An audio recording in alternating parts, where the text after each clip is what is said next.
Okay, Jennifer.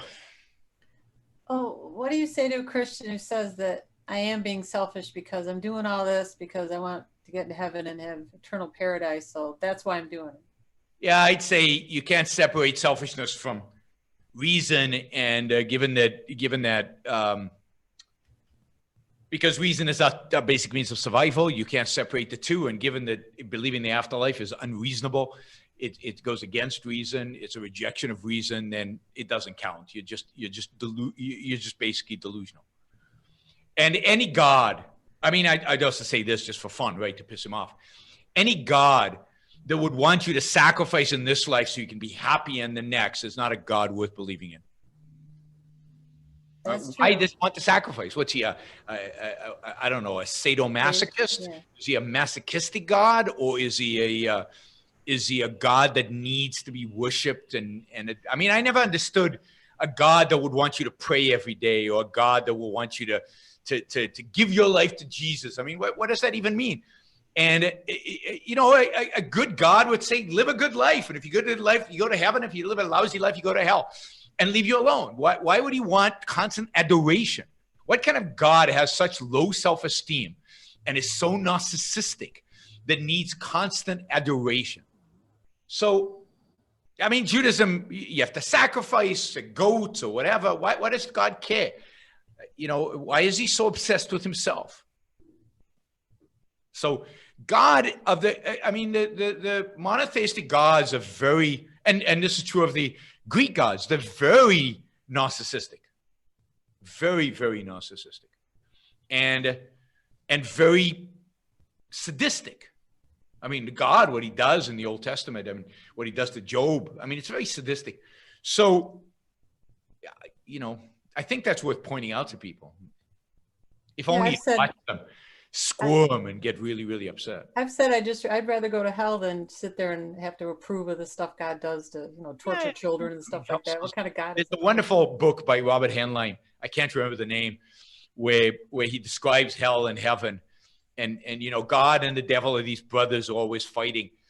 And heaven is this boring place where everybody is a goody two shoes, and then nothing ever happens. And hell is just this fun, exciting, cool place that all the cool kids go. And you know, I think the guy goes to heaven and then he asks to be sent to hell because heaven is so boring. And it has this whole thing.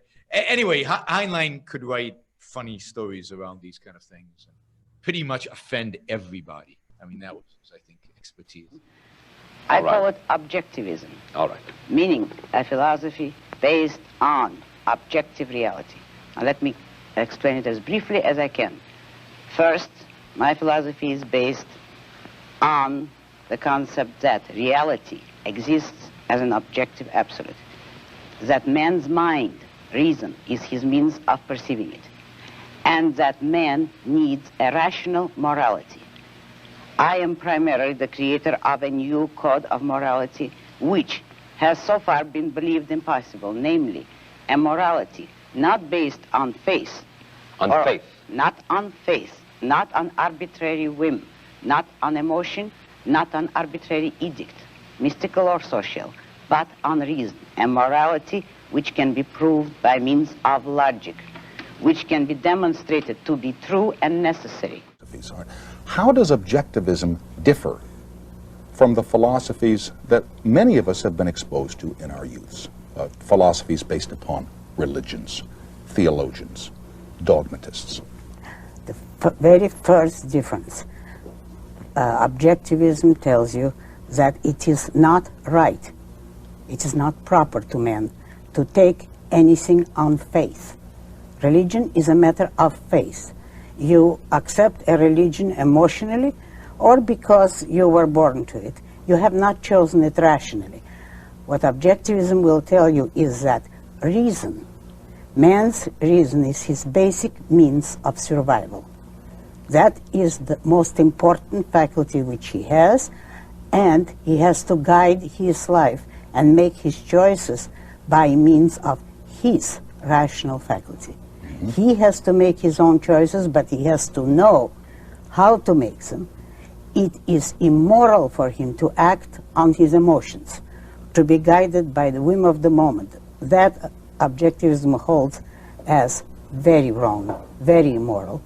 And morality, in fact, consists of following your reason to the best of your ability. So that rationality is the basic virtue from which all the others proceed.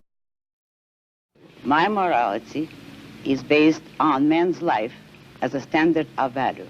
And since man's mind is his basic means of survival, I hold that if man wants to live on earth and to live as a human being, he has to hold reason as an absolute, by which I mean that he has to hold reason as his only guide to action, and that he must live by the independent judgment of his own mind, that his highest moral purpose is the achievement of his own happiness, and that he must not force other people, nor accept their right to force him, that each man must live as an end in himself and follow his own rational self-interest. Using the super chat, and I noticed yesterday when I appealed for support for the show, many of you stepped forward and actually supported the show for the first time. So I'll do it again. Maybe we'll get some more today.